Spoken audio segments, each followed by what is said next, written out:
e vou projetar os slides aqui.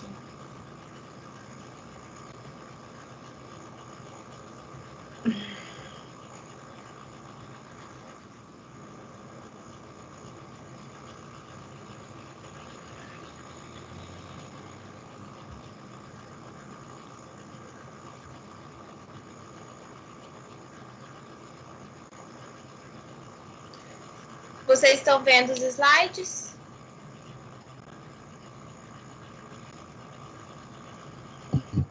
Sim. Sim. Ok. Então vamos lá. Hoje a gente vai trabalhar em duas sessões, a sessão 2.1 e 2.2, Introdução à Epidemiologia e os estudos descritivos. Então a gente vai começar refletindo, né, sobre o que é epidemiologia, com a nossa primeira sessão, que é a Introdução à Epidemiologia. Então, a epidemiologia é a ciência que estuda o processo saúde e enfermidade, né? Saúde, doença, na sociedade, analisando a distribuição populacional, fatores determinantes de risco de doenças e eventos associados à saúde. Então, ela vai estudar todos os processos que estão envolvidos na saúde, né? Nesse mecanismo de saúde e doença do indivíduo, propondo medidas para controle, prevenção e erradicação dessas doenças, prevenindo também danos ou problemas de saúde, proteção, promoção ou recuperação da saúde individual ou coletiva. E ainda gera, né, informações, produz dados e conhecimento para apoiar a tomada de decisão no planejamento, administração e avaliação de sistemas. Então, a epidemiologia, ela vem para definir o processo de saúde e doença e para gerar dados para alimentar, né, as ações de saúde, assim como propor ações que possam prevenir danos, prevenir os acometimentos na saúde desse indivíduo. 3 aspectos são os principais da epidemiologia: estudos dos determinantes de saúde e enfermidade, saúde e doença, a mesma coisa, análise da situação de saúde e avaliação de tecnologias e processos no campo da saúde. Então, a gente vai ver os 3. Primeiro, estudo dos determinantes saúde e doença. O próprio nome já é bem sugestivo, né? Dos determinantes do que causa a doença e dos determinantes do que se considera saúde. A investigação epidemiológica possibilita conhecer os determinantes do processo saúde e doença, ou seja, o que está determinando aquela doença, o que está acontecendo, o que envolve aquele processo do indivíduo de adoecer, tal como ocorre em contextos coletivos, contribuindo para o avanço correspondente do conhecimento das causas, de seus agentes e dos sinais e sintomas. Então, foi muito o que aconteceu agora, né, nessa época da pandemia que a gente está passando. A epidemiologia conheceu, né, ela determinou o que estava causando o novo coronavírus, por exemplo. O que estava determinando a transmissão dessa doença? Como se dá o processo de adoecimento pelo coronavírus? Né? Como ele acontece no contexto coletivo? Quais são as formas de prevenção? Então, tudo isso a epidemiologia ajuda, né, a descrever. Claro que tem as vigilâncias que a gente já viu. Epidemiológica, vigilância sanitária, né, vigilância da situação de saúde, todas elas vão ajudar a epidemiologia a investigar esses fatores, esses determinantes que vão considerar o processo de adoecer do indivíduo. Análise da situação de saúde. A epidemiologia utiliza metodologias para descrever e analisar a situação de saúde. fornecendo subsídios, então fornecendo formas, né? Fornecendo argumentos, informações para o planejamento e organização das ações de saúde, o que corresponde ao anteriormente denominado diagnóstico de saúde da comunidade. Então, a epidemiologia, ela vai trazer informações no caso do coronavírus. Ela trouxe informações descrevendo a situação de saúde, né? Igual tá aqui. Deixa eu só colocar o ponteirinho aqui que eu mostro para vocês. Então, ela descreveu a situação de saúde aqui. Vamos falar de Cuiabá, né?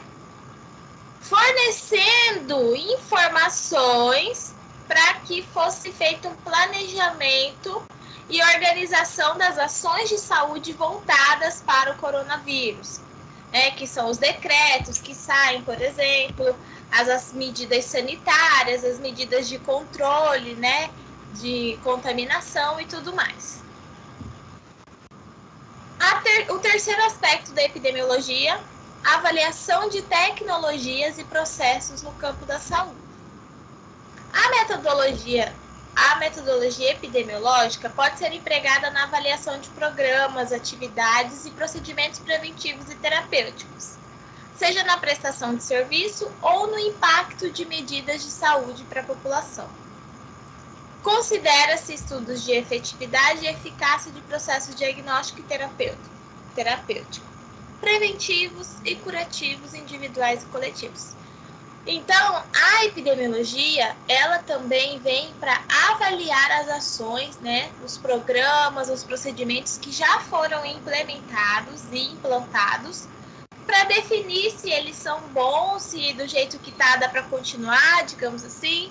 E isso também acontece na pandemia, de acordo com as medidas que são tomadas, são avaliadas essas medidas para saber se estão gerando, né, realmente uma diminuição, por exemplo, no número de contaminados.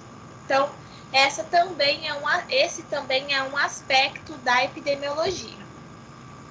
Então, como surgiu historicamente a epidemiologia? Ela não surgiu do nada, né?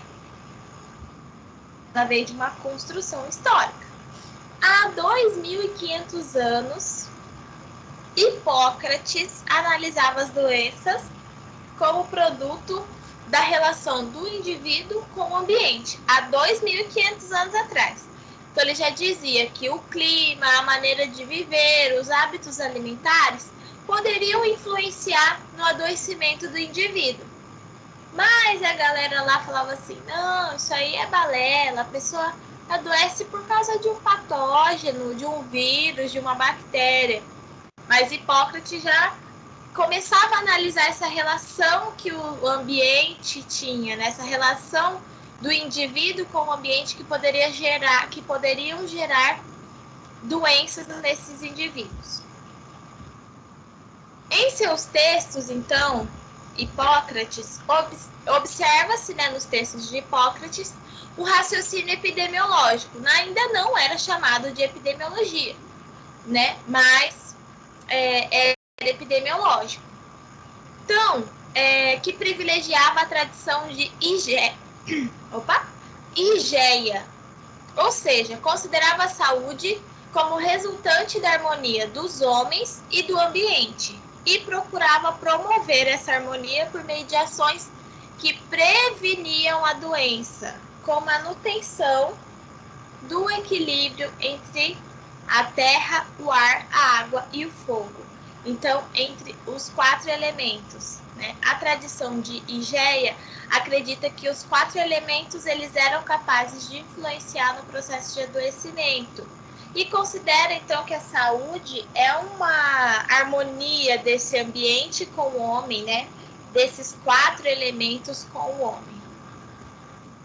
Então, lá na Grécia Antiga, nos primórdios, já se pensava em medicina curativa e medicina preventiva. Como? Asclépios era o deus da saúde e ele tinha 2 filhas. Uma era Panaceia e outra era Higeia. Então percebam que eles sempre estão com uma cobra Por isso a cobra, ela faz parte do símbolo, né, principalmente da medicina, por causa desse caminho histórico. Então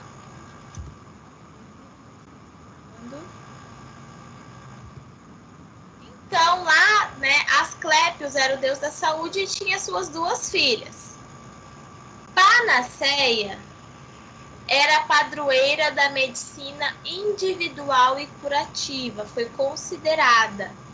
E Igeia foi o símbolo do equilíbrio entre o homem e o ambiente. A gente até viu ali, né, a teoria dela, que supunha que o homem e o ambiente precisam estar em harmonia para que se haja saúde, inclusive com os elementos, né, os 4 elementos.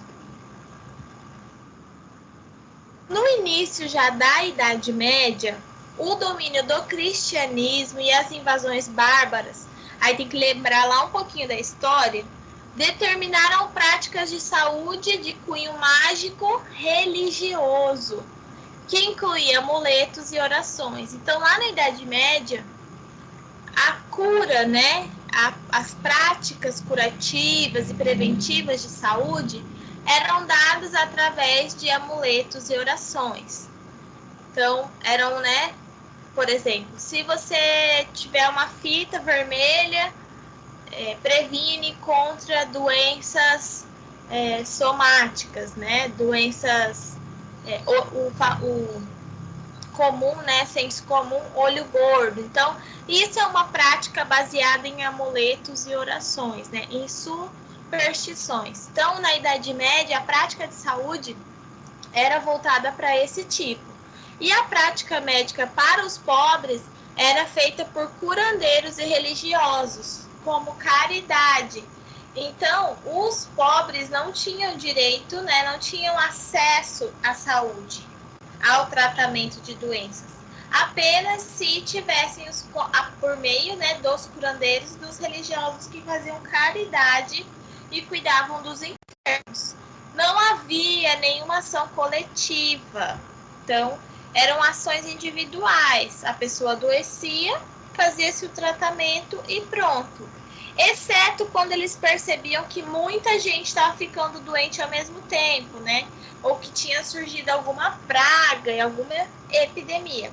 Aí eles tomavam algumas medidas de isolar a pessoa, de não deixar ela ter contato com outros membros da família. As práticas eram essas, não se pensava muito na coletividade. A epidemiologia foi construída a partir dos conhecimentos básicos da clínica, então a partir dos conhecimentos de sinais e sintomas, das doenças e tudo mais, então a partir da clínica das doenças, que abordam os saberes da saúde e doença, as causas, os sintomas e a evolução das doenças e suas terapêuticas. Então a epidemiologia ela surgiu dessa forma biológica, né, digamos assim, dessa forma biologicista que pensava na saúde e doença somente como algo que fosse interferir fosse interferir na vida da pessoa, que tivesse uma causa específica, que tivesse um sintoma, que ia ser provocado por um vírus, uma bactéria ou um parasita.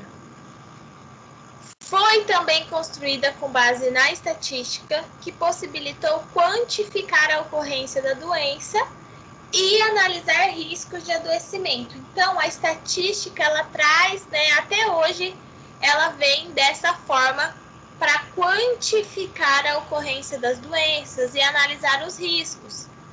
Então, sempre que um estudo, né, ele tiver uma análise estatística, é para quantificar esses dados, é para descrever qual é o risco de adoecer por determinada doença.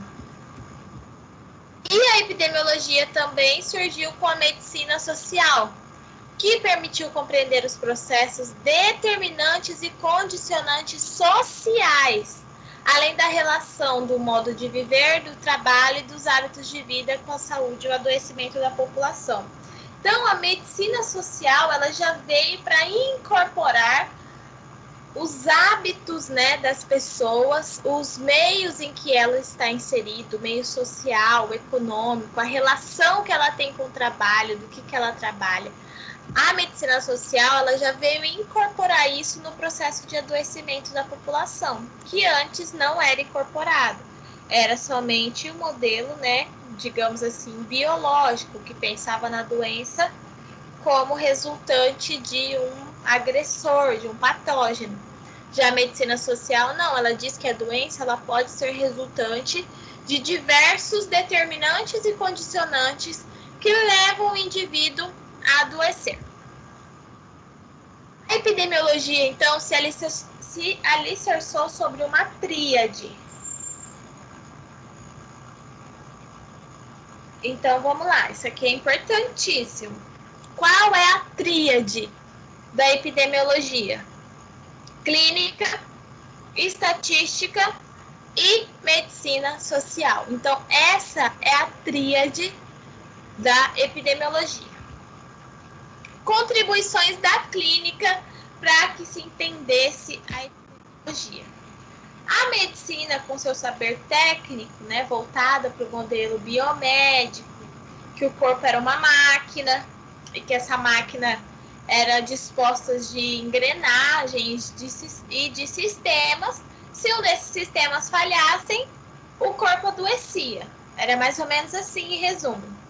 Então, a medicina com esse saber técnico e uma rede de instituições para a prática profissional ampliou o saber clínico a partir de estudos com pacientes enfermos hospitalizados. Então, a medicina ela já começou a se pensar numa forma de atendimento, né, de uma forma de cuidar um pouco mais ampliada, estudando os casos dos enfermos nos hospitais. Então, não era mais considerado o indivíduo apenas um indivíduo e sua doença. Eles já começaram a estudar várias pessoas que estavam internadas, né, e que estava causando aquela doença, aquela internação.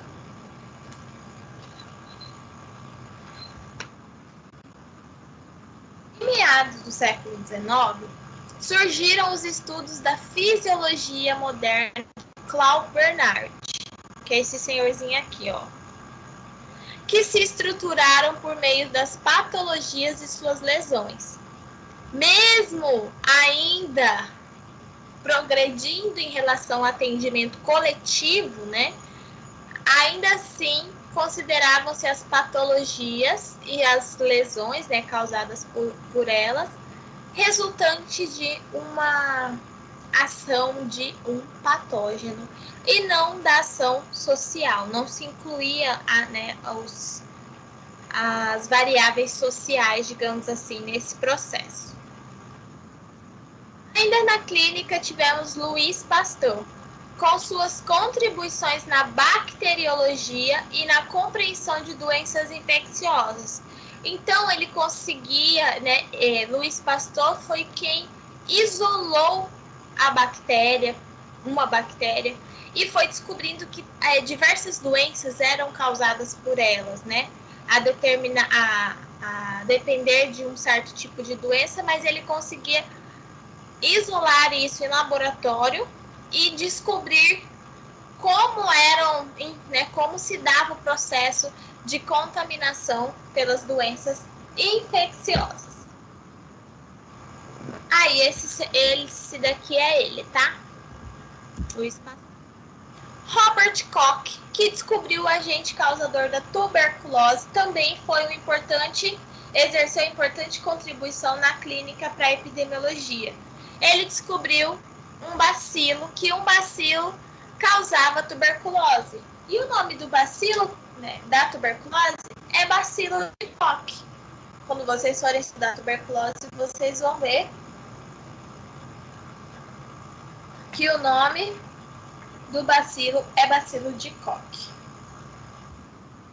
Contribuições da estatística para a epidemiologia. A estatística nasceu após o Renascimento para quantificar o povo e o exército. Então, a estatística veio para saber quantas pessoas tinham morando em determinado local, quantos soldados tinham no exército, de quantos soldados era necessário. Então, a estatística veio para isso, não com o intuito de quantificar, né, o adoecimento na quantidade de casos, por exemplo. John Brown, considerado o precursor da estatística e da demografia por seu tratado com tabelas mortuárias em Londres. Analisou nascimentos e óbitos e quantificou o padrão de doença na população londrina. Então, o que ele fez? Ele tinha uma tabela manuscrita, né? Porque naquela época não tinha computador. E ele anotava todas as pessoas que morriam, todas as pessoas que nasciam. Ele anotava e descrevia como essa pessoa morreu, do que ela morreu e o que poderia estar causando aquela enfermidade que levou a pessoa à morte. E quantificava esses nascimentos também. Depois que ele anotava, ele chegava, sei lá, não determina a quantidade de dias, mas vamos supor que ele chegava lá no final do dia e via quantas crianças tinham nascido. No final da semana, quantas crianças tinham nascido. Então, contado à mão. Em 1825, Pierre Louis publicou estudos em Paris com 1960 casos de tuberculose. E ele mapeou aonde estavam esses casos. Ele pegou o mapa de Paris e distribuiu nesse mapa aonde estavam localizados os casos de tuberculose. Foi também o primeiro a realizar a avaliação da eficácia de tratamento clínico por meio da estatística. Então, ele pegava a quantidade de pessoas doentes, quantidade de pessoas que faziam tratamento e via qual que era a eficácia desse tratamento para essas doenças. Quantos por cento, né? Quantas pessoas daquelas que estão doentes sendo tratadas, quantas pessoas conseguiram melhorar? Então, ele fazia isso. E até então, ninguém havia feito. William Farr, em 1939, criou um sistema de registro anual de mortalidade e morbidade para... Professora? Oi? Desculpa, mas tem um pessoal falando que está aguardando a sua autorização para entrar na aula. Não tem aqui, não aparece para mim. Tá, vou avisar Será que eles estão no link certo? Aham. Pede para sair e entrar de novo, que para mim não aparece aqui. Tá bom, vou avisar. Tá? Qualquer coisa me chama aqui. Deixa eu ver se alguém falou comigo. Deixa eu avisar aqui.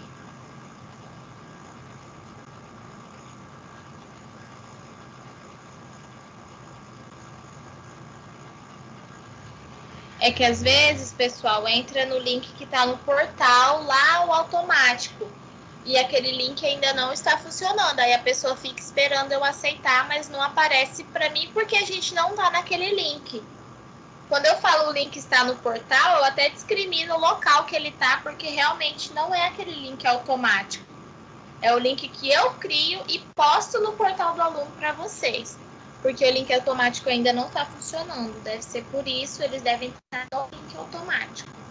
Não sei também, mas pede para entrar e sair de novo. Sair e entrar de novo, porque ele apita aqui para mim. Então, não tem como eu não ver quem está entrando. Então, vamos continuar. E aí o pessoal vai se localizando. Deixa eu até dessa pausa. Olha só, gente. Eu fiz um grupo dessa turma. Enviei o link para o representante da fisioterapia que fala comigo, da enfermagem e para a coordenadora de curso da nutrição. Então, vocês pedem o link para ela, né, para os seus respectivos representantes, e entrem nesse grupo, porque lá é mais fácil para a gente se comunicar. Eu fiz pelo link porque eu não tenho o número de todo mundo. Então, eu posso até deixar o link desse grupo lá no portal também, na nossa disciplina de saúde coletiva. E vocês podem clicar lá e entrar. É mais fácil comunicar pelo grupo do que um por um. Não tem como eu mandar o link um por um. Então, se vocês puderem entrar no grupo, fica melhor para a gente se comunicar. É um grupo estritamente para enviar os recados da disciplina e os links das aulas. Aí, ó, agora o pessoal está entrando. Então, é um grupo específico para isso. Eu vou deixar o link para vocês lá no portal desse grupo do WhatsApp e vocês vão entrando, tá bom? Porque aí fica mais fácil para a gente se comunicar. Vou colocar de novo o slide aqui.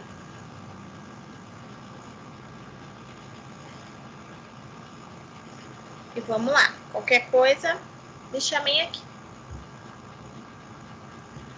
Então, William Farr, em 1839, criou um sistema de registro, né, da mortalidade lá no país de Gales e na Inglaterra, introduzindo o sistema de informação em saúde.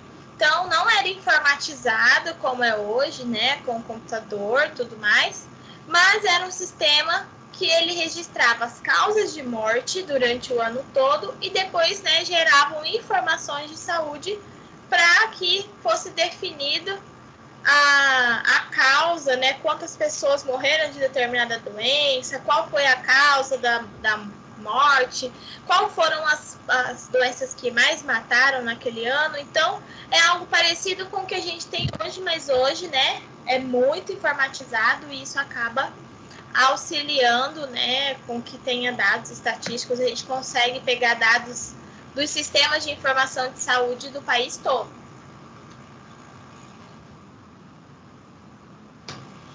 No final do século XVIII, então, nas contribuições da medicina social, período em que a medicina urbana, né, houve um predomínio do movimento sanitarista. Então, ó, foram começando a se pensar nas práticas de saneamento, de imunização da população e de controle de vetores, né, controle de vetores, né, animais ou algum outro patógeno que causava doença. Principalmente destinados à população pobre e aos excluídos da sociedade. Então, começou-se a pensar nas pessoas menos favorecidas, na medicina social. Com a Revolução Industrial, o desgaste da classe trabalhadora, porque a Revolução Industrial ela trouxe, né, muitas conquistas, mas também trouxe muita exaustão aos trabalhadores, né? Mais exaustão do que conquista, diga-se de passagem. Então, Louis Villermé, ele viu que a classe trabalhadora estava desgastada e começou a investigar as condições de vida dessa população trabalhadora, as condições de trabalho e quais eram as condições de saúde, quais ações essas pessoas faziam, né? O que era dispensado à saúde dessas pessoas. No final do século XVIII,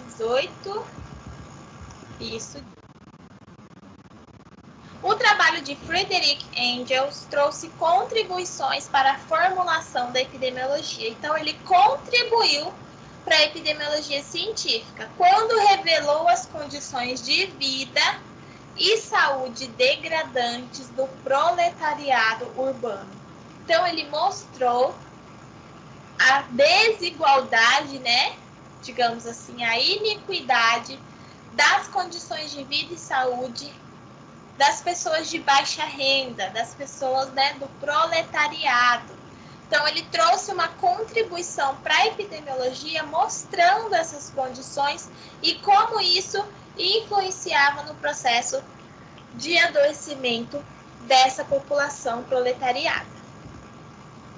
O termo, então, medicina social tem sido utilizado para retratar modos de abordar coletivamente. Então, ó, só na medicina social que começa a se usar a palavra coletivamente a questão de saúde e seus determinantes sociais, ou seja, hábitos de condições de trabalho, condições de sanitárias, né, de saneamento, água, esgoto, moradia. Então, somente na medicina social é que foram se começar a pensar nas questões coletivas.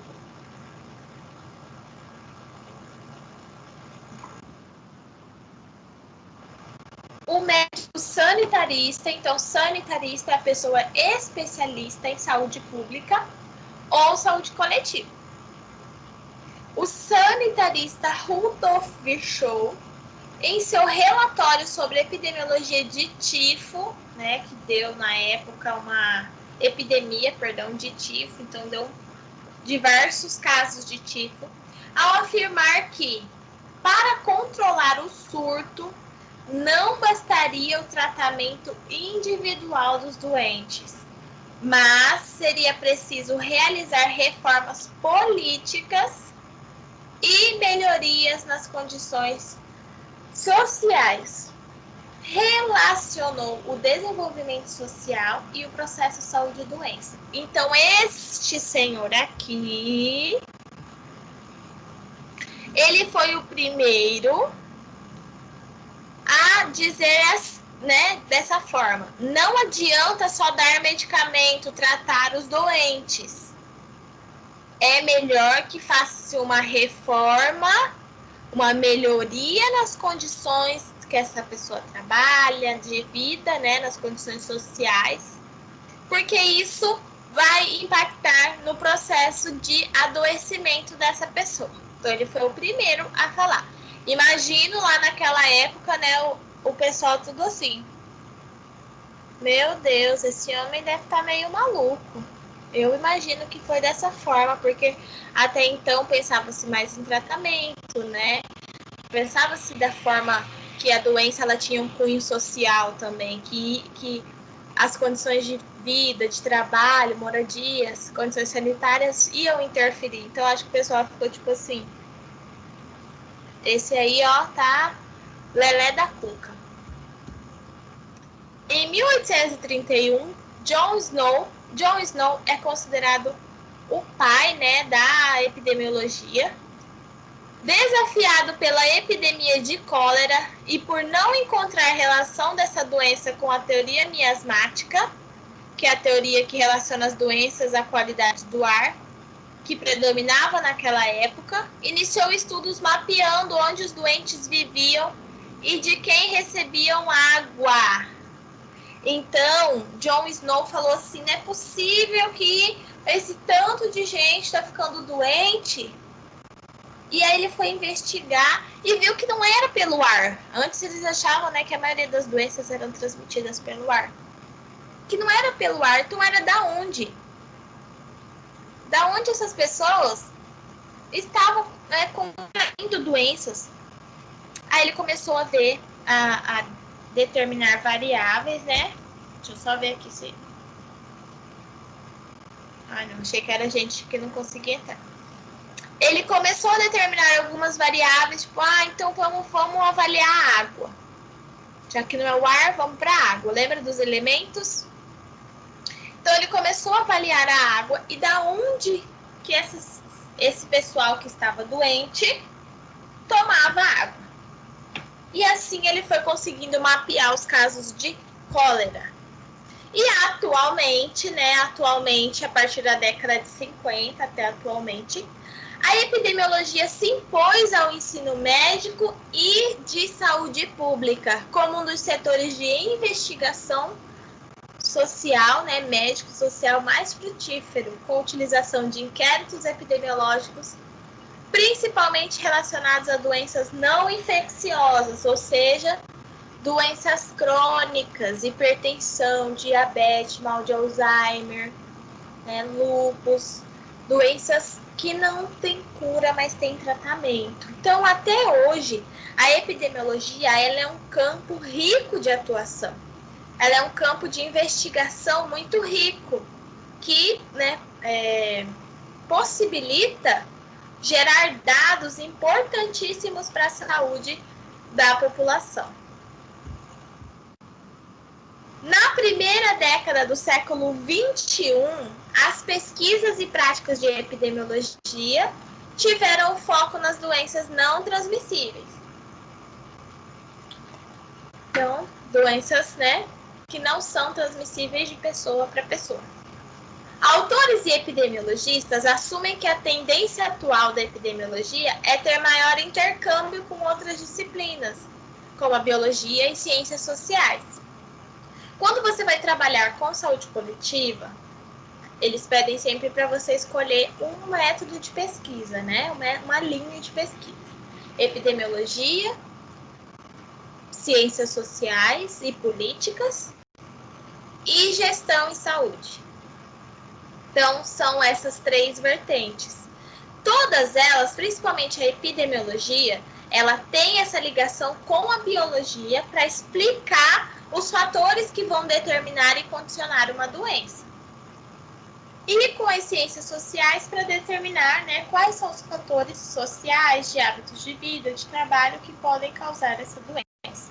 Exemplo, atualmente, né? Os profissionais estudiosos da área propõem modelos ecossistêmicos com conexões estreitas com políticas de saúde e responsabilidade social. Exemplo, eu sou mestre em saúde coletiva, fiz mestrado em saúde coletiva. A minha linha de pesquisa era epidemiologia. E o meu grande tema era hipertensão e risco cardiovascular. Eu trabalhei com motoristas de ônibus coletivos sobre a apneia do sono e sonolência diurna excessiva. Apliquei, não sei se tem aqui, um inquérito epidemiológico para descobrir quais eram os fatores relacionados ao risco, né, de ter apneia do sono. Fiz um estudo e descobri que os motoristas têm um risco alto de ter apneia do sono. E aí eu fui ver se os motoristas de Cuiabá também tinham esse mesmo risco. Essa era a minha pesquisa. Então, através de uma entrevista, que é um inquérito, eu fui coletando os dados para gerar, né, dados que possam subsidiar ações de saúde voltada para a saúde desse trabalhador. Então, em resumo, né, a epidemiologia, ela tem essa possibilidade. Agora, a gente vai ver os estudos descritivos. Deixa eu voltar aqui, peraí. E eu quero saber se da origem da epidemiologia, essa introdução, né, uma parte mais histórica, uma parte mais socióloga, né, digamos assim, a parte mais dos pensadores, dos filósofos. Ficou alguma dúvida em relação a isso? Para a gente entrar na outra unidade. Professora, boa noite. Boa noite. Eu não estava conseguindo entrar, entrei bem atrasado, né? Desde as 7 horas tentando entrar, fui entrar agorinha. Aí, eu não peguei muito, mas se a senhora puder disponibilizar a apostila, tá lá, essa daí que a senhora tá mencionando. Tá lá na 2.1 ou 2.2? Eu vou postar a aula gravada no portal, tá? Vou postar para vocês todas as aulas que eu já gravei. Acho que essa é a nossa segunda ou terceira aula, não me recordo. Eu vou postar no portal, que o Teams, ele não estava possibilitando fazer download dessas aulas. Mas eu acredito que já tenha voltado, que hoje eu consegui fazer de outra disciplina. E aí eu vou tentar postar tudo para vocês. Tá bom, então, beleza. Agradeço. Aí você pega essa primeira etapa que você perdeu. Tá, beleza. Obrigado. Só para confirmar, quais as sessões que a senhora já passou? Deixa eu ver aqui no guia, porque de cabeça assim eu não sei. Eu já passei a 1.1, a unidade 1 já foi, e agora a gente entrou na 2 hoje. Tá bom, professor, obrigado. Nada. Então hoje Dei o primeiro, 2.1, introdução à epidemiologia, agora a gente vai para o segundo, que é os estudos descritivos. Deixa eu projetar aqui de novo. Peraí. Pronto, vamos lá. Estudos descritivos. Então, agora a gente entra numa área da saúde coletiva, né? Voltada para a área dos estudos epidemiológicos. Então, os estudos que vão gerar dados para a saúde coletiva, para a saúde pública. Então, vamos lá. A epidemiologia, em seu processo descritivo, estuda a distribuição da ocorrência das doenças e agravos, em função das variáveis relativas ao tempo. Então, a gente vai ver variável relativa ao tempo, ao espaço, né, considerando os fatores do ambiente e da população, e relativo às pessoas, o que possibilita descrever o perfil epidemiológico. Quando a gente fala em perfil epidemiológico, vai descrever todo esse processo que leva uma pessoa a adoecer, o número de casos, né, quais são as variáveis envolvidas, então variáveis relacionadas a tempo, espaço, pessoa, para melhorar as ações de prevenção da doença. Então, para melhorar, para saber como prevenir a doença, a gente precisa entender como se deu o seu processo de adoecimento, a assistência e a promoção da saúde e o detalhamento e aprofundamento de hipóteses. Não se assustem, hipóteses causais são possíveis respostas para uma causa. Vamos usar como exemplo, deixa eu pensar aqui, o coronavírus. Sempre estou pegando como exemplo porque é um momento que a gente está vivendo muito essa área da epidemiologia, da vigilância. Então, o coronavírus. Uma hipótese, quando se descobriu, né, o coronavírus, é que ele era transmitido através de gotículas, né? Gotículas que a gente espelha quando a gente está falando.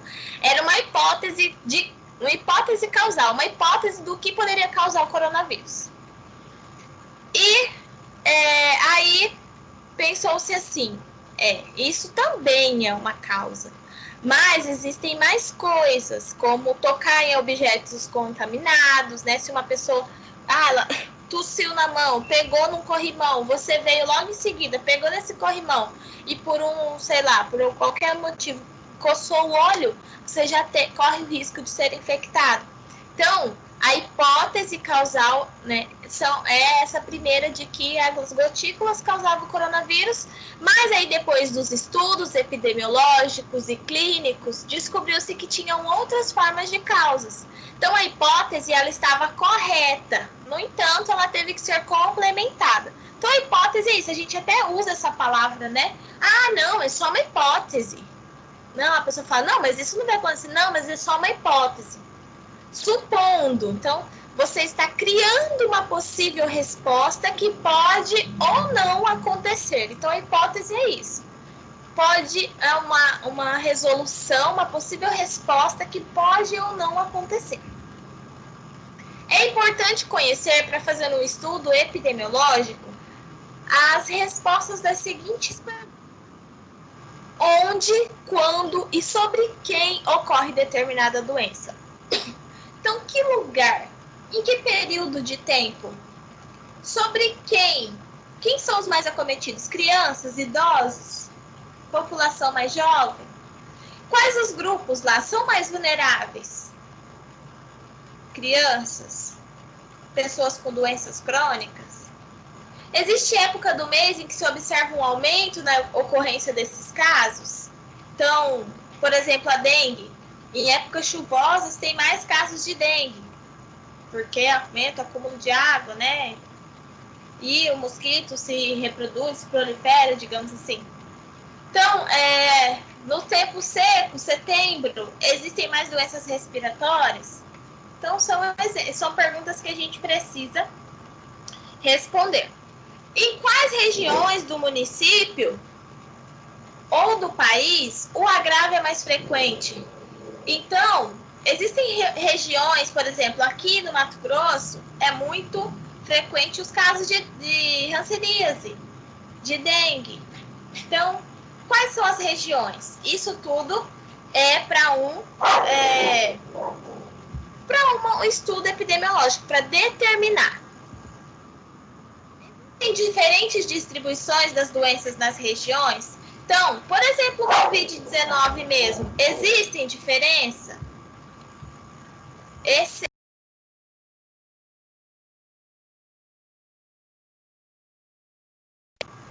Então, essa doença, ela é distribuída igualmente em todas as regiões? Sim ou não? São perguntas, né, que a gente precisa responder.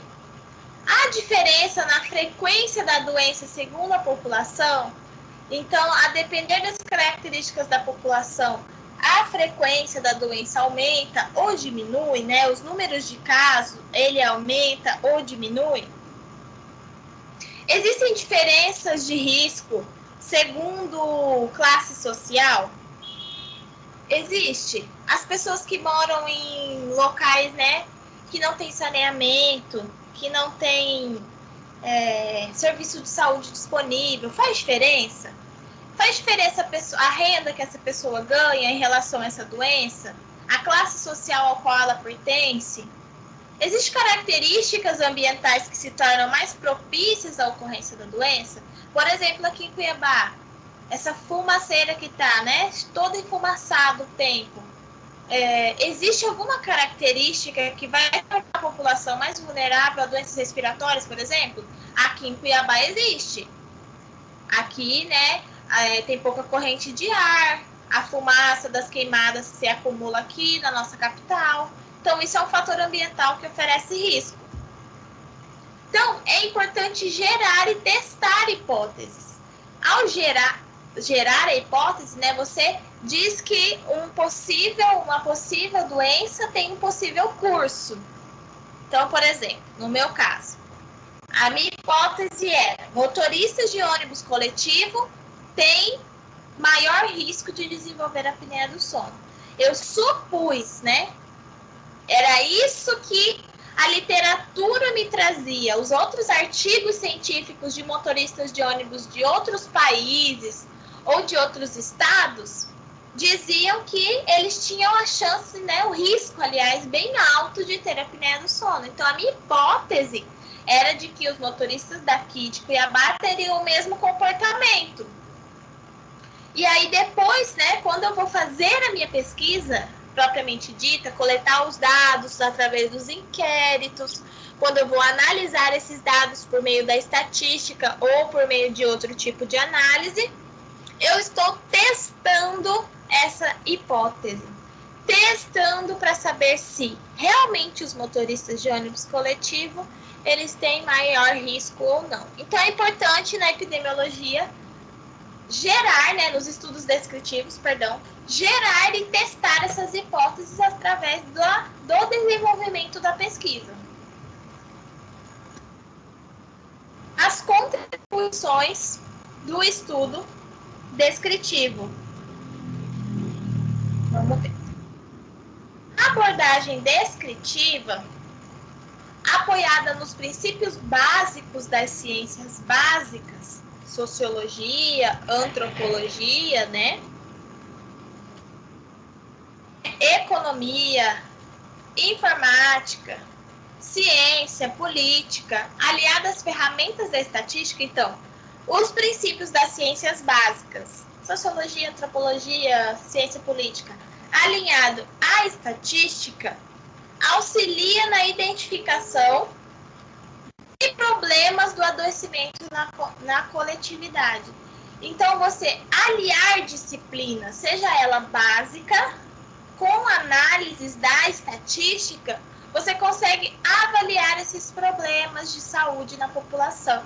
Então, todos os dados que a gente tem de porcentagem, dados que a gente tem de causas de doenças, de número de casos, tudo isso é gerado através dos estudos, né, descritivos, através da epidemiologia. Os estudos epidemiológicos descritivos, no contexto do SUS, ganharam especial relevância para traçar o perfil de saúde da população, pois estes conhecimentos são vitais para o planejamento das ações, bem como de sua avaliação e melhor emprego de recursos. Então, os estudos epidemiológicos dentro do SUS, eles trouxeram essa possibilidade, né? Trouxeram essa melhoria de planejamento. Eles auxiliam, né, no planejamento, no caso do coronavírus. Ao descobrir as formas de transmissão, ao descobrir como, né, se dava o processo de adoecimento do indivíduo, o SUS, o Sistema Único, por meio aqui, no nosso caso, da Secretaria Municipal de Saúde, conseguiu traçar metas para diminuir o contágio. Claro que, principalmente em casos de surto, não se tem muito tempo para planejar as ações, né? Porque precisa-se agir de forma rápida para controlar esse surto, né? Para controlar essa contaminação. Mas é para isso também que os estudos epidemiológicos, eles ajudam, né, a gerar esses dados e gerar planejamento em saúde. A investigação epidemiológica, ela depende de alguns fatores. Descrever as condições de saída, né, o primeiro passo da investigação epidemiológica.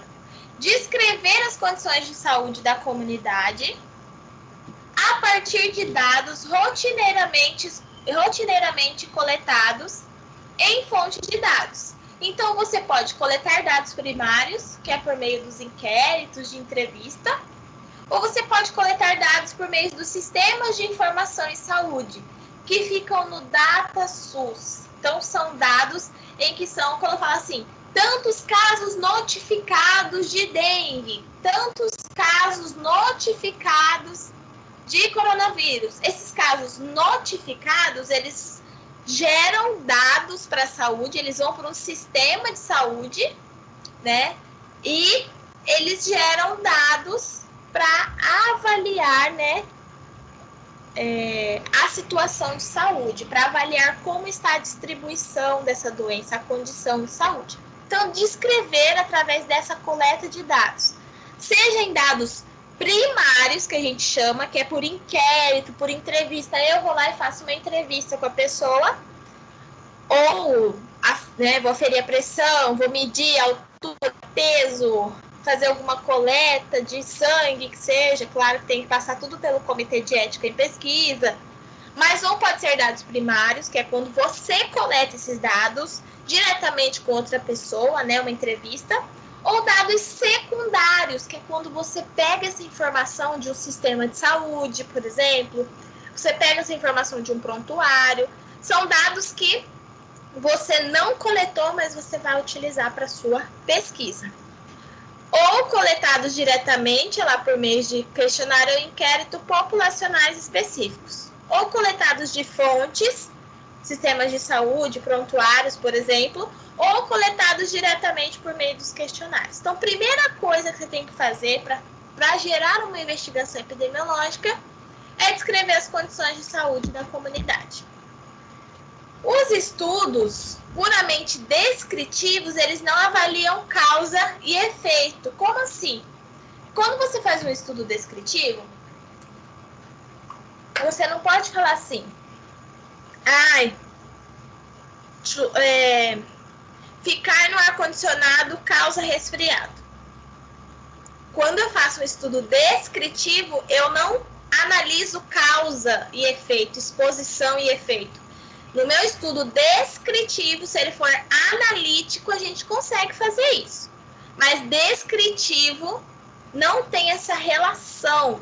Eu posso dizer que no estudo descritivo, por exemplo, eu posso dizer que quem fica muito tempo no ar-condicionado tem risco, tem chance de desenvolver um resfriado.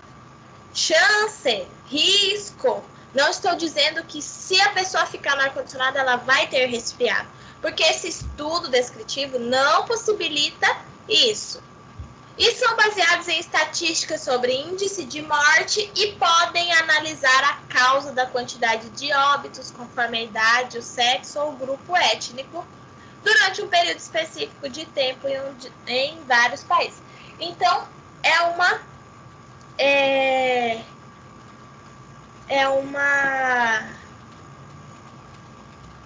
Ô, gente, perdi a palavra.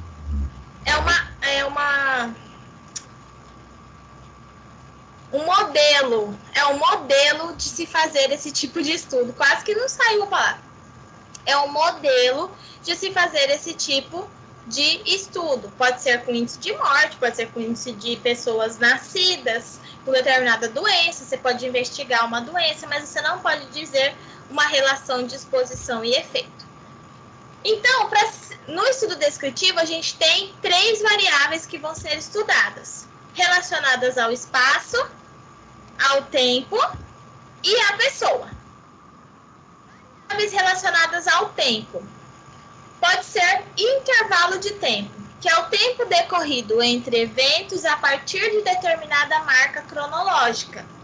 Esta é variável, pode ser horas, dias, semanas, meses, então é o tempo decorrido entre eventos, então entre duas epidemias, epidemia não, Deus me livre, chega, né, de epidemia, 2 surtos de dengue. Então, o tempo, quantos meses, quantas horas a pessoa levou até ter, vamos colocar assim, uma crise epilética ou outra. Então, é um intervalo de tempo. Então, semanas, meses e anos. Ao analisar o tempo de incubação, que é o período decorrido entre a exposição ao risco e o surgimento dos primeiros sintomas. Então, ao analisar o tempo de incubação, período decorrido entre exposição ao risco e o surgimento dos primeiros sintomas. O período de incubação pode ser dias, podem ser meses, podem ser anos. E ao analisar a ocorrência de casos novos de uma doença em um mês, em um ano, quantos casos novos de malária, fui lá no fundo do baú, né? Quantos casos novos de malária ocorreu no ano de 2019? Um exemplo. O intervalo cronológico faz-se referência ao intervalo de tempo em datas por marcos cronológicos. Exemplo, a distribuição da incidência, então incidência é número de casos novos, de poliomielite entre 1979 a 1989, marcado ano a ano. Então, eu vou fazer um gráfico, supondo, e nesse gráfico eu vou colocar 1979, 1980, 81, 82, até 89. E aí eu vou colocar os casos, número de casos novos de poliomielite em cada ano. Dessa forma, eu estou fazendo um intervalo cronológico, de uma data a outra. Não estou dizendo que é em um ano, em 2 meses, é uma data específica. E outra variável relacionada ao tempo é o período, variável usada determinando cronologicamente. Na 3ª semana, no mês de janeiro, de vários anos, pode colocar os anos. Então, pode delimitar também períodos do dia, como manhãs, ou ainda horas marcadas. Ao meio-dia, a maior relação de contaminação, ao meio-dia. Essa variável é um pouco mais difícil, mas pode existir. A distribuição cronológica, então, é para elaborar uma distribuição cronológica, levantam-se dados de mortalidade ou morbidade, que é adoecimento, a partir de registros de óbitos, de casos em hospitais ambulatórios, de dados de notificação, ou ainda por inquéritos epidemiológicos, por entrevistas. Os dados de notificação são os dados em que, né, os profissionais da saúde notificam quando tem um caso de doença e eles precisam preencher uma ficha de notificação para isso gerar dados. A distribuição é muito importante, então essa distribuição cronológica é extremamente importante para a epidemiologia, porque é a partir dela que consegue se prever, né, consegue se avaliar as medidas de controle, compreender alguns eventos que podem acontecer e detectar a ocorrência de epidemias, ou seja, ocorrência de doença em grande número. Então, a partir dessa distribuição do comportamento dessa doença ao decorrer dos anos, é possível avaliar se vai acontecer uma epidemia ou não, quais medidas podem ser realizadas para evitar a contaminação por essa doença, mas, entretanto, todavia, em casos em que a doença ocorre em um surto muito rápido, aí é mais difícil, né? Doenças de surto rápido, de acometimento mais rápido, não tem uma distribuição cronológica, principalmente doenças novas. Relacionadas ao espaço. Pode ser racionalmente fragmentado em lugares, a fim de organizar e subdividir o espaço. Utilizam-se variáveis de lugar relacionado, né, às categorias de variável geopolítica, variável político-administrativa e variável geográfica. Então, variável de espaço quer dizer território mesmo, espaço delimitado geograficamente através dessas 3 características: geopolítica, político-administrativa e geográfica. A gente vai ver cada uma delas. As variáveis geopolíticas. Quando são realizados estudos comparando o perfil epidemiológico entre nações, por exemplo, países americanos, países subdesenvolvidos. Então, comparação de número de casos de coronavírus em países desenvolvidos e subdesenvolvidos. Isso é uma variável de espaço geopolítica, porque divide, né, por características macro características, países subdesenvolvidos. Então, todos os países que são categorizados como subdesenvolvidos. Para análises comparativas, podem ser tomados como referência países do mesmo continente, em igual nível de desenvolvimento econômico, com problemas sanitários semelhantes, climas semelhantes. Então, pode pegar o Brasil e algum outro país que tenha o clima tropical, que seja também um país em desenvolvimento. Pode-se agrupar esses países de acordo, né, com suas características, de acordo com suas características sanitárias, suas características políticas, suas características de clima e tudo mais. Estes estudos, com comparações internacionais a respeito da ocorrência de casos novos de determinada doença, são importantes e tornam possível a classificação com o ordenamento dos países para avaliar a efetividade dos seus serviços de saúde, auxiliando tanto no âmbito local como internacional. A gente está vivendo muito isso, de classificação e ordenamento de países. Inclusive, saía ranking de lugares onde tinha mais casos de Covid-19, de lugares onde o tratamento era mais eficaz, de lugares em que se morria mais. Então, eram escalonados, né? Eram ordenados os países por critérios de determinada doença. No caso, né, dessa doença do coronavírus em âmbito internacional. Variáveis político-administrativas. Os territórios das nações podem ser organizados segundo critérios políticos administrativos. Então, segundo características parecidas.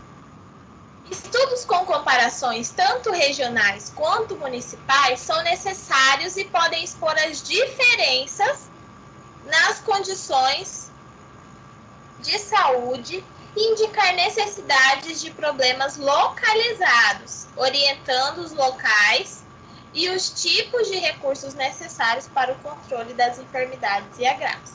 Então, estudos de comparação... Ai, meu óculos está me espetando. Estudos de comparação, foi só uma observação. Esses estudos são importantes, por exemplo, comparar a região da Baixada Cuiabana, né? Ou comparar Cuiabá com o município de Várzea Grande, né? Claro que, preferencialmente, compara-se municípios que tenham o tamanho populacional parecido, né? Que tenham a densidade parecida. Mas é bom para se avaliar as necessidades, para saber se são problemas localizados ou se são problemas que ocorrem no estado inteiro, por exemplo, para orientar os recursos e as ações necessárias para controlar aquelas doenças ou aqueles agravos em determinada região. A divisão de áreas territoriais por unidades administrativas e censitárias é a que melhor se adapta às disponibilidades de dados, pois apresenta área delimitada, já que dispõe de dados de censo a respeito de casos de óbitos. Além disso, possui informações sobre a rede de assistência à saúde, formada pela equipe técnica de usuários atendidos e usuários atendidos nos serviços de saúde e no programa Saúde da Família. Então, as divisões por variável político-administrativa, né, ou a divisão por afinidade, por características que gerem afinidade a esses municípios ou a esses locais, aqui mesmo em Cuiabá. Quando a gente vai no PSF, fala assim, não, essa não é minha área de abrangência. Você tem que ir no outro PSF, porque esse PSF não atende sua área de abrangência. Não sei se vocês já ouviram isso.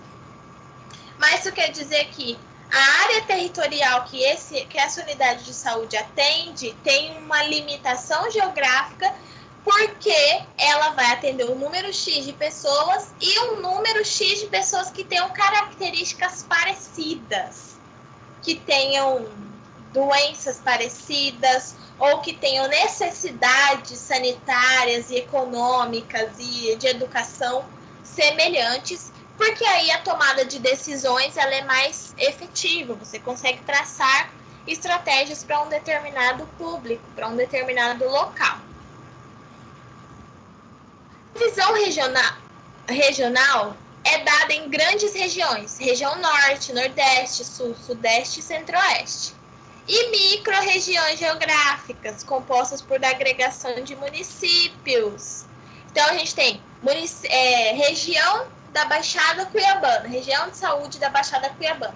A gente tem as grandes regiões, então a nossa centro-oeste, e aí tem Cuiabá, que é a capital, né? Tem, dentro do centro-oeste tem Mato Grosso, e Mato Grosso é dividido por regiões de saúde. Exemplo, a região de saúde da Baixada Cuiabana. É Cuiabá, Chapada, Santo Antônio, Jangada, se não me engano. Então, são diversos municípios, um próximo do outro, que gera uma micro-região, né? Que é uma região de saúde, que é chamada região de saúde. E ela é delimitada geograficamente. Então, se tivesse um mapa aproximado, ia ser delimitado os municípios que são mais perto ou que têm afinidade de alguma característica administrativa, né, ou de casos de doença. As variáveis geográficas são usadas para explicar as doenças como fenômeno de massa. É preciso investigar as vertentes populacional. O que pode estar causando essa doença? Quais são os fatores social, econômico e político que podem estar influenciando? Quando a gente fala político, tá? Não é de político partidário. É de político enquanto gestão de saúde, enquanto, né, gestores, enquanto secretaria municipal, enquanto as coordenadorias que compõem essa secretaria. Então, quais vertentes dessas precisam ser analisadas, né, por meio de alguns fatores contribuintes? O espaço geográfico é uma área que possui característica quanto ao tipo de solo, qual que é a água da onde vem, né, esse abastecimento de água, o clima, e que é formado por animais, vegetação, e podem sofrer modificações conforme a população se organiza. No caso do nosso Pantanal, sofreu modificação porque a população, no caso, desorganizou, né? Então, se desorganizou socialmente ao longo dos anos e acabou sofrendo modificações na vegetação e nos animais, o que vai causar modificação no padrão de adoecimento da população, seja por causas respiratórias ou por outras causas para quem mora mais perto daquela região, mas vai modificar o padrão de adoecimento. Então, esse espaço geográfico, ele influencia também porque ele possui características quanto a essas variáveis. Os elementos que compõem o espaço geográfico são denominados paisagens, que são dependentes da interação entre as características físicas, químicas e morfológicas dos elementos abióticos, ou seja, que não tem vida, não se mexe, minerais, rochas, da dinamicidade do componente vivo do meio ambiente, composto pela fauna e pela flora. Então, o ambiente geográfico, né, o elemento geográfico, ele é composto por elementos abióticos e pela fauna e a flora. Claro, né? Abióticos são as coisas que não têm vida, rocha, mineral. E fauna e flora, as plantas e os animais. Isso compõe os espaços geográficos. Na paisagem, encontramos elementos naturais, né? A topografia, tipo de solo, hidrografia, quais são as correntes de água, os lençóis freáticos que correm ali naquele solo, fatores climáticos, a fauna e a flora nativa. Então, são naturais, são elementos naturais. E elementos artificiais, que são produzidos pelo homem, como represas, edificações, barragens, obras de irrigação. Então, tudo isso, esses dois elementos naturais e artificiais, vão compor a paisagem dentro de uma variável geográfica. Há duas séries de variáveis geográficas nos estudos descritivos: as ambientais e as populacionais. As ambientais, os estudos epidemiológicos que associam a maior ocorrência de doença de acordo com variável ambiental, como a localização, relevo, característica hidrográfica, vegetação, clima e fauna.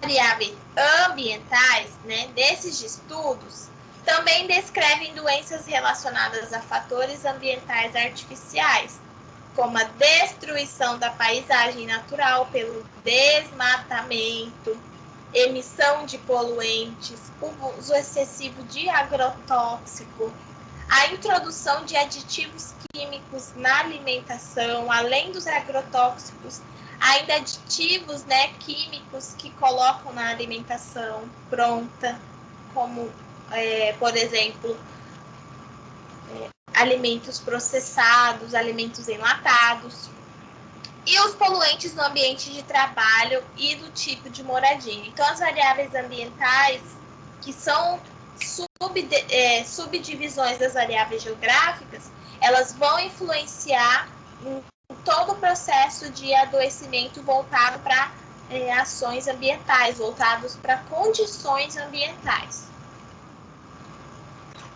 Então, por exemplo, pessoas que moram em casa de madeira têm determinado tipo de doença, né? Mais do que pessoas que moram em casa de alvenaria, por exemplo. Podem ter pessoas que moram em casa de madeira, né? Podem ter reações alérgicas, podem ter problemas respiratórios. Então pessoa que mora em alvenaria nunca vai ter, pode ter, mas a casa de tábua, né, é um fator de risco, não é causalidade. Lembra que os estudos descritivos, ele não pode dizer que uma coisa vai causar a outra. Ele pode dizer que tem o risco, né, a chance de causar. As variáveis populacionais ou demográficas são variáveis geográficas relacionadas ao componente população, considerando-a como coletividade socialmente estruturada que geralmente ocupa um espaço geográfico.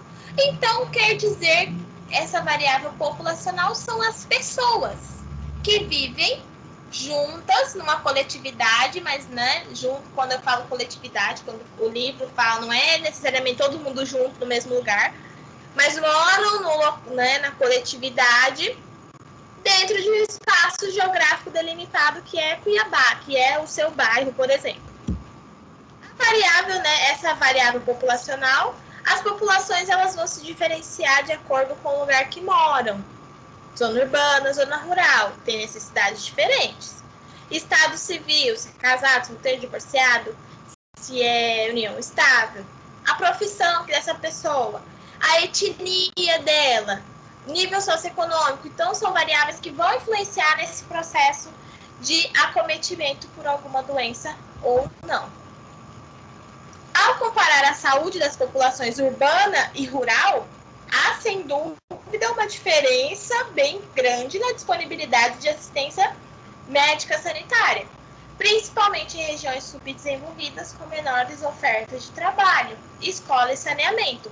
Por exemplo, na zona rural, há um tempo atrás, né, há um bom tempo atrás, quando eu morava na zona rural, tinham datas para vacinação, datas específicas. A Secretaria de Saúde ia até uma escola que tinha na região rural ali e todas as crianças iam se vacinar. Então, o calendário vacinal, caso, né, uma mãe quisesse manter o calendário vacinal do seu filho exatamente nos meses em que era preconizada as vacinas, ela deveria levá-lo até a cidade, né, eles chamavam de cidade, que é a zona urbana. Caso contrário, as ações eram levadas, né, com períodos previamente estipulados para que levasse vacinação, por exemplo, para essa população rural, para que fosse um médico para atender, não tinha sempre disponível esse serviço. Então, muda essas variáveis populacionais, elas vão interferir no processo de adoecimento, de descrição de um processo de adoecimento de determinada população. As variáveis relacionadas à pessoa. Nos estudos descritivos sobre a ocorrência de casos novos de uma determinada doença, então, casos novos, incidência. Quem estiver anotando, anota. Casos novos, incidência. Casos existentes, prevalência. Casos novos, incidência. Casos existentes, prevalência.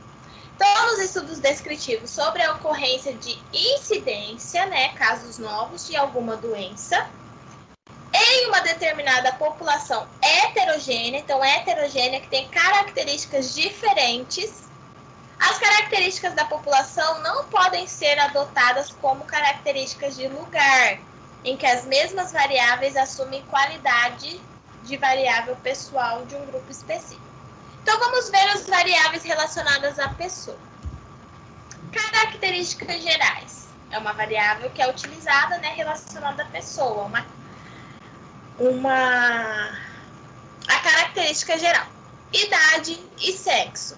São fatores que podem influenciar no processo de adoecimento. Peculiaridades familiar, né, da família. Estado civil, idade dos pais, tamanho da família, privação de pais, ou de ambos, né, dos pais, da mãe e do pai. Adoecimento familiar por causa específica. Então, é sabido que quem tem familiar, né, principalmente pai e mãe, né, familiar de linhagem direta, que tem hipertensão, tem risco, de novo essa palavra, de ter hipertensão. Não significa que se minha avó é hipertensa, minha mãe é hipertensa, eu serei hipertensa. Não significa que sim. Mas eu tenho chance, né, por questões de peculiaridades, características familiares. Então, isso interfere no meu processo de adoecimento. Peculiaridades étnicas, raça, cultura, religião, lugar de nascimento e grupo étnico. Tudo isso influencia, porque algumas culturas, religiões têm os cuidados da saúde diferenciados, né? Tem os cuidados da saúde específicos para o seu território, para a sua composição.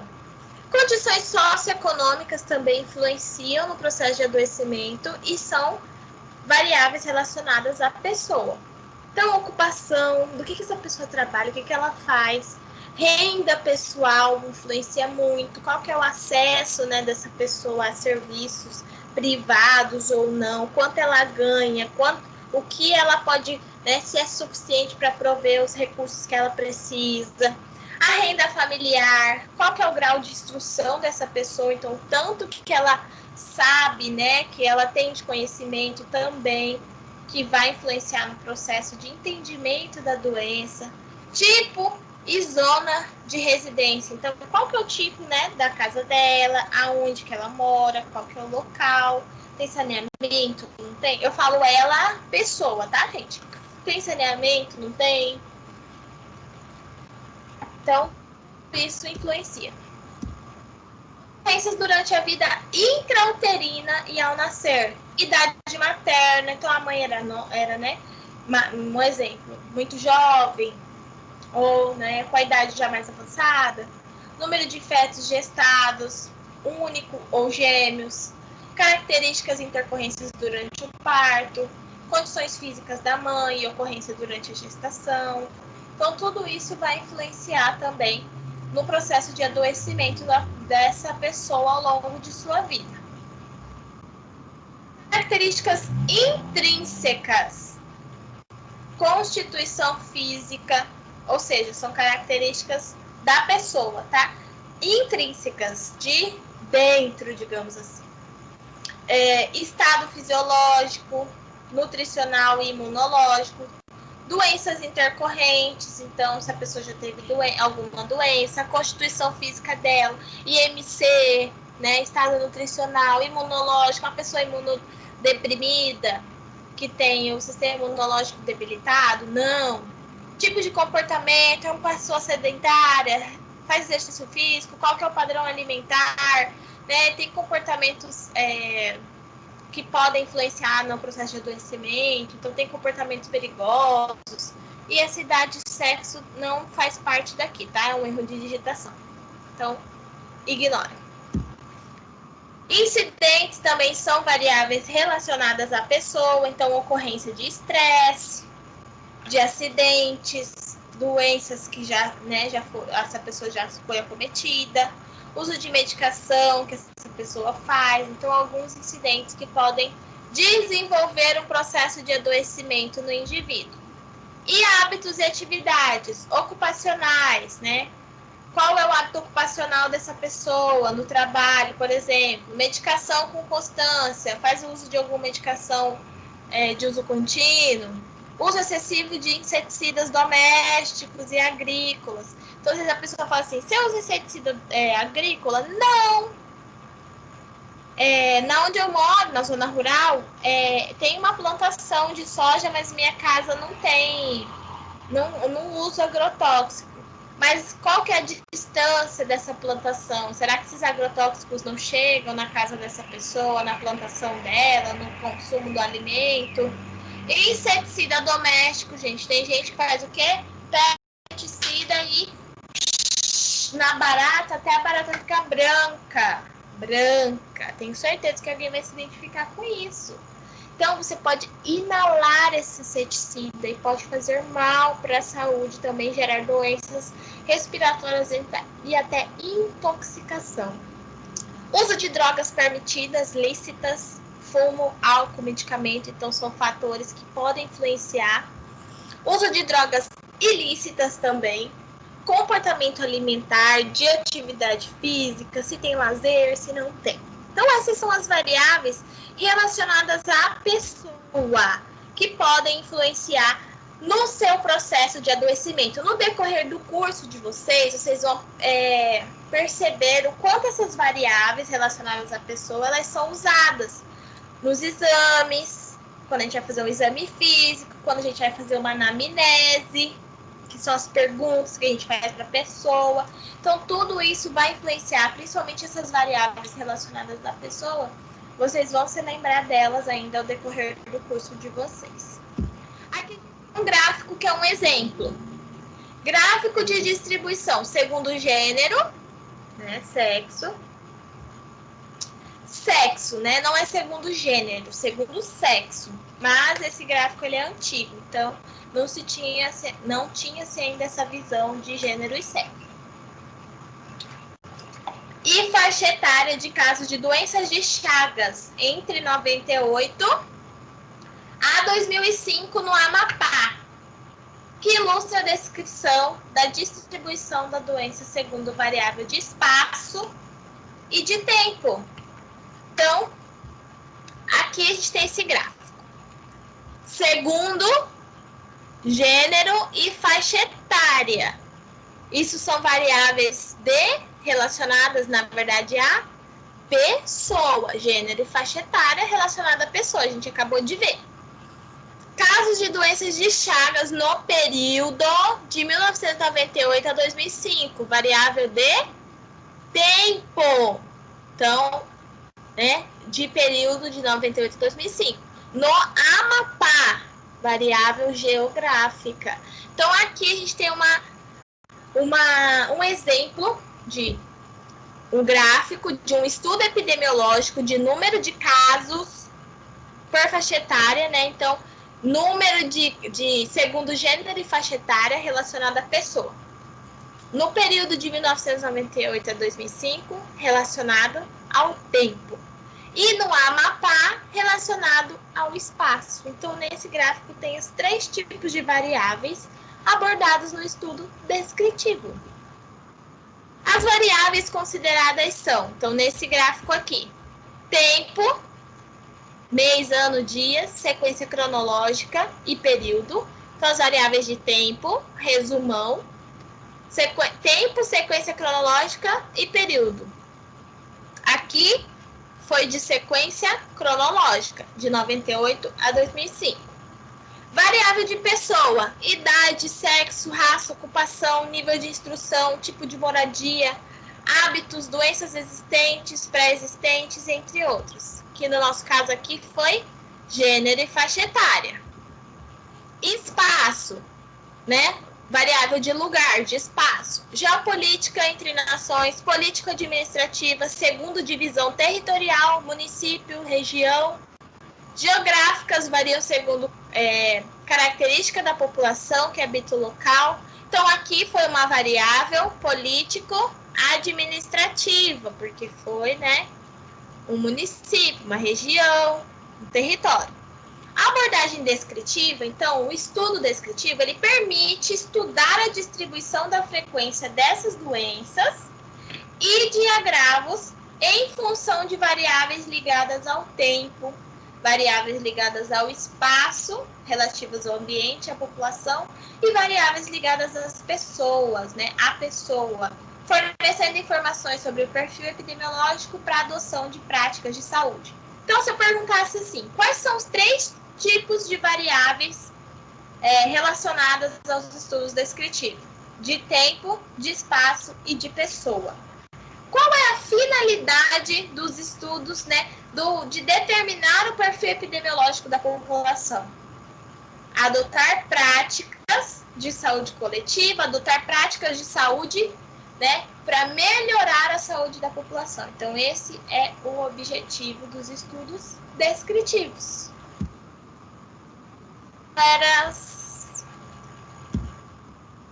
Eu voltar aqui para vocês. Voltei. Vocês têm alguma dúvida em relação aos estudos descritivos? Ficou alguma dúvida ainda em relação às variáveis? Vocês ainda estão entre nós? Está todo mundo aí, firme e forte? Estamos aqui, professor. Tranquilo, Tem alguma professora. dúvida? Estamos por aqui, sem dúvidas. Então tá bom, eu vou parar de gravar agora.